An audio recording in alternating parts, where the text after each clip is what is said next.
Apa kabar semuanya? Salam sehat untuk kita.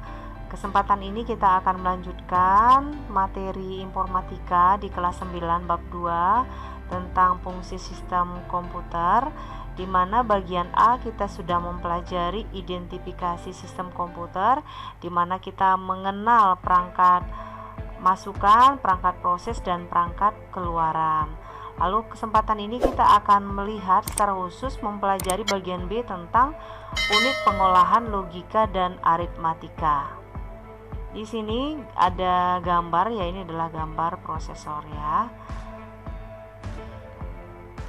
Di sini ada beberapa gambar yaitu tentang CPU ya. Jadi di sini perangkat masukan minggu lalu kita sudah pelajari. Lalu setelah itu akan diproses ya di CPU.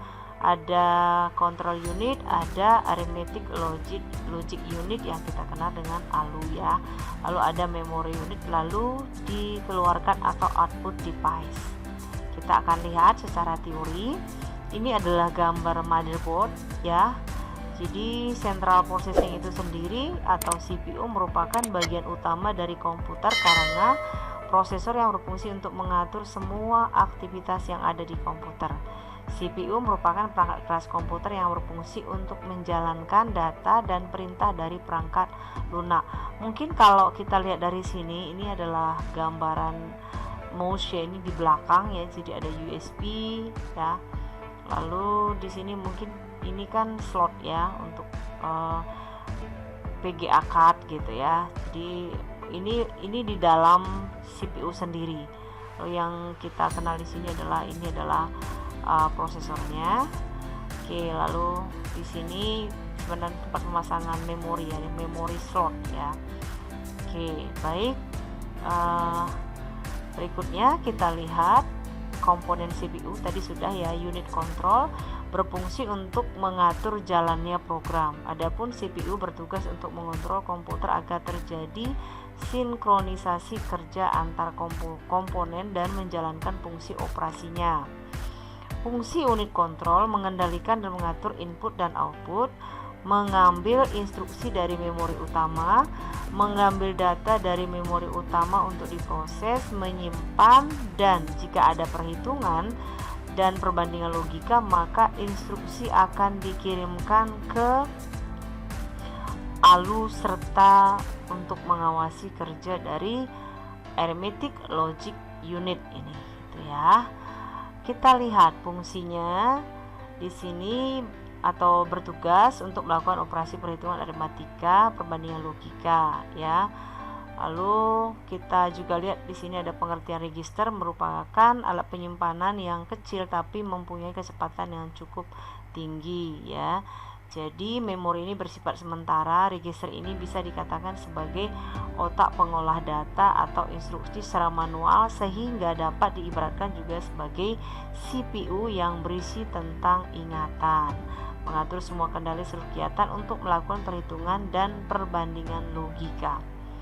Kita lihat kembali di sini, arithmetic logic unit itu salah satu bagian komponen dalam sistem komputer yang berfungsi melakukan operasi atau perhitungan aritmatika dan logika. Nah, di sini ada beberapa gambar tadi sudah ya, motherboard, power supply, VGA card, lalu ada dari sini kita ulangi ya. Jadi ini adalah motherboard, lalu VGA card, ada power supply untuk CD-ROM. Ya, ini mungkin masih perangkat yang lama ya anak-anak ya. Ada RAM, lalu ada LAN card ya, ada hard disk, prosesor gitu ya. Ini ada pendingin ya.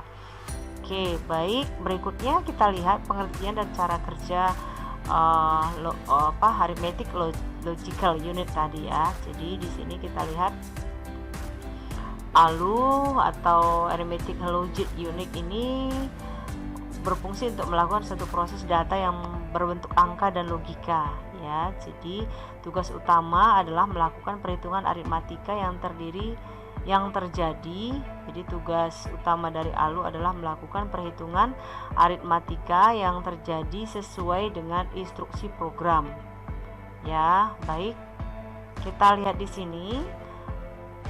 Ya, kita lihat dulu yang gambarnya ya. Jadi di gambarnya di sini input device, lalu ada CPU, di situ ada prosesor, ada control unit, ada arithmetic logic unit, dan ada random access memory dan ROM, read only memory ya ini ya.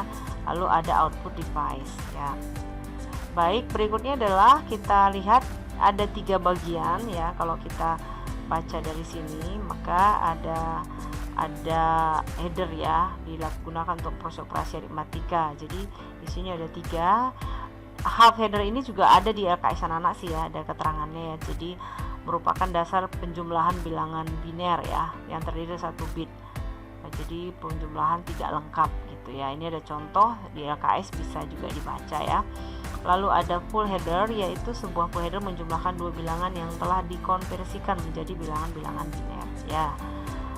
Oke, lalu yang ketiga adalah parallel adder ya.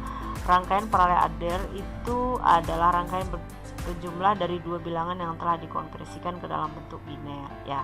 Ini tentunya praktek baru bisa anak-anak, namun setidaknya kita mengenal istilah-istilah ya. Memang ini sulit ya, harus dipraktekkan, namun setidaknya kita sudah mengenal ya istilah-istilah di setidaknya kita sudah mengenal ya istilah-istilahnya dulu ya. Oke, terima kasih atas perhatian anak. Tetap jaga kesehatan. Oke, thanks for learning. Take care of you. Dan tetap ya ingat kembali bahwa perangkat masukan itu adalah keyboard, mouse ya. Lalu ada proses, ada output, printer, plotter, dan monitor. Nah, ini juga digambarkan sama ya. Oke. Thank you.